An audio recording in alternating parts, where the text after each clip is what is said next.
Language is something we all use on a daily basis without giving it a second thought. We take it for granted. Since speaking is such a mundane part of our lives, we often tend to think that language itself is mundane.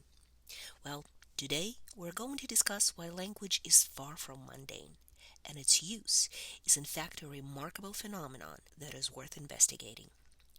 We will talk about why language matters. After this short lecture, you will be able to define sociolinguistic research, understand and explain why investigating language use has societal consequences, identify some issues that are worth investigating, and name several broad philosophical frameworks and paradigms in the study of language use in society. Let's start by asking some questions about language that you may not have thought about before, but that I am sure you will find quite important once you give them a thought. Must immigrants learn the language of the country they migrate to? And if yes, why and how? Should the host country provide them with resources to do so? How can professionals evaluating claims of asylum seekers distinguish between true refugees and war criminals that only pretend to be refugees? Why do American schools delay foreign language instruction until high school despite ample scientific evidence that acquisition is less effortful at a younger age? What does it mean to be bilingual or multilingual? I can go on and on, but I now encourage you to pause for a second and think, what kind of language issues matter to you? Take a minute to jot them down and prepare to discuss them with your classmates later. It is important that sociolinguists find answers to these questions and other ones like them because how we talk has huge consequences in a wide range of spheres. It can affect one's professional positioning and access to resources such as education and employment. Language is an inalienable part of how we construct and present ourselves as individuals to the world. It reflects ideological stances and struggles. Just think of the fact that our society still finds it acceptable to talk about adult women as girls, but not about adult men as boys. We enact and maintain social hierarchies through language.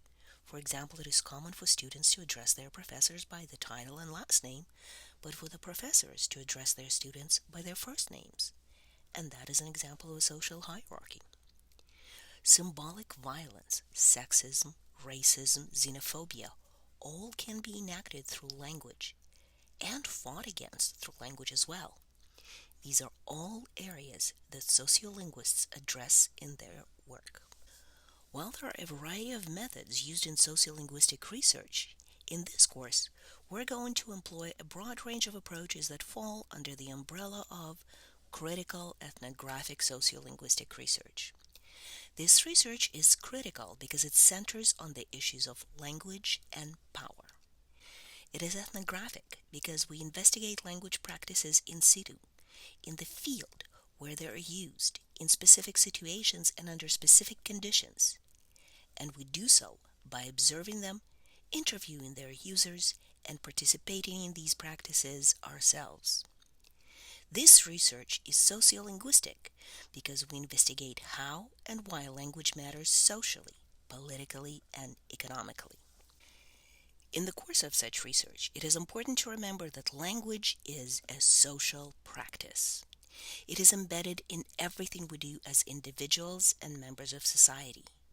We make sense of reality through language, construct social categories, morality, order and social institutions such as education, government, polity, religion, and so on through language. And last but not least, we construct and share knowledge through language.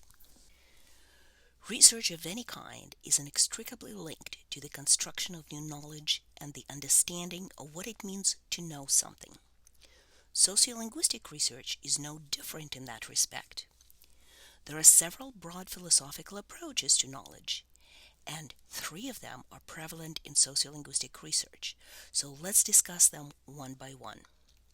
The first approach is called a positivist one.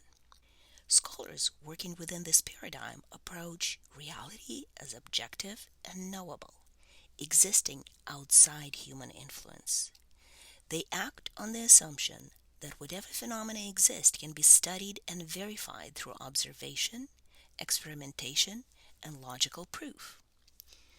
The corollary of this approach is that it is highly descriptive in nature. While descriptions are important, this research does not always allow us to gain insight into the phenomena that are not directly observable. The constructivist paradigm is almost the polar opposite of positivism. It treats knowledge not as absolute, but rather as a phenomenon mediated through society and its norms. Reality is viewed as constructed by humans in the course of their human activities. A lot of the concepts that we treat as very real, race and ethnicity, gender and intelligence, religion and education, deviance and achievement, and so on, are culturally dependent social constructs. They are, nevertheless, very real and have very tangible consequences for individuals and societies. Like positivists, constructivists see reality as knowable and explorable through observation. However, they acknowledge that the world under exploration does not exist outside the influence of humans, and the knowledge of this reality is constructed through social interaction. The final paradigm we'll talk about is pragmatism. Pragmatism approaches both reality and knowledge as complex notions. Pragmatists reject the notion that reality is either completely objective, measurable, and context-free, or completely constructed, subjective, and only interpretable rather than measurable. A complex reality requires a variety of approaches to the construction of knowledge. The pragmatist paradigm is often associated with mixed methods research, looking at phenomena from different angles and perspectives.